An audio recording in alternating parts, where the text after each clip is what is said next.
attack the same finance bill that tries to raise revenue to completely be able to finance the budget for this country. Mr. Speaker, we are all Kenyans. All of us here, regardless of which political divide you come from, in this particular budget that we passed close by close yesterday, has programs that are cuts across the Republic of Kenya. How then do we finance these programs if we don't finance using our own resources? Mr. Speaker, I am a believer of Kenya.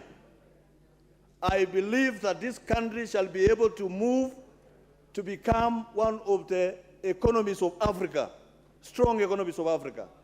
How did these countries that have succeeded be able to finance their programs? Mr. Speaker, we can never be able to develop this country using borrowed resources.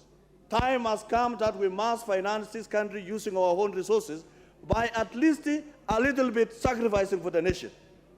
Mr. Speaker, we met some, in this finance committee, there were about 1,500 petitions.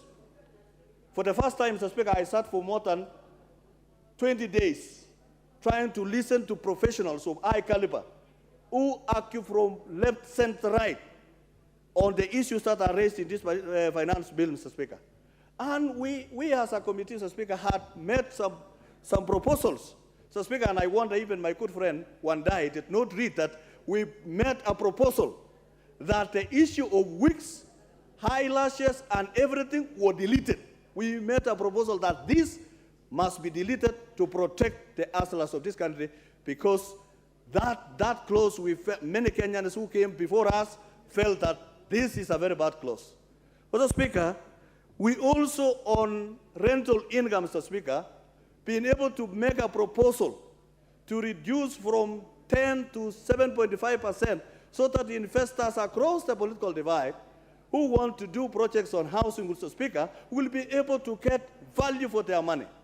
How else do we protect the people of Kenya, Mr. Speaker, when we reduced the housing levy from 3 to 1.5%, Mr. Speaker?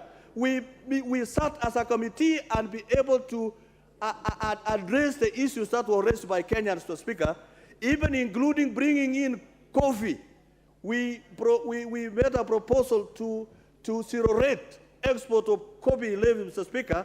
Coffee was not there. We brought in, there was only tea, zero rating on tea. But we brought in coffee because the Wanjigus of this country, Mr. Speaker, would want to benefit by actually getting maximum returns for coffee, tea, among other products that are actually grown in Kenya.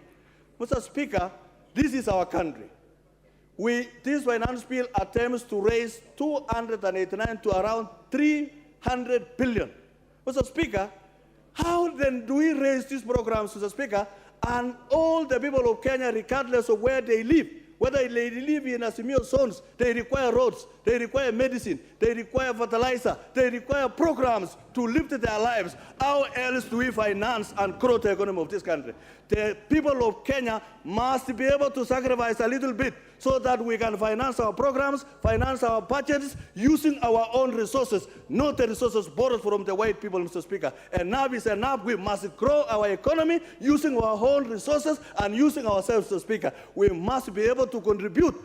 Asimio people do not live outside Kenya. They live in Kenya together with all of us. And we must know that this is our country, and we must work together, pull up resources, provide solutions rather than attacking everything in this finance, Mr. Speaker. Let us provide solutions for the welfare of the people of Kenya, because this is our country and we can. Adan Kenan.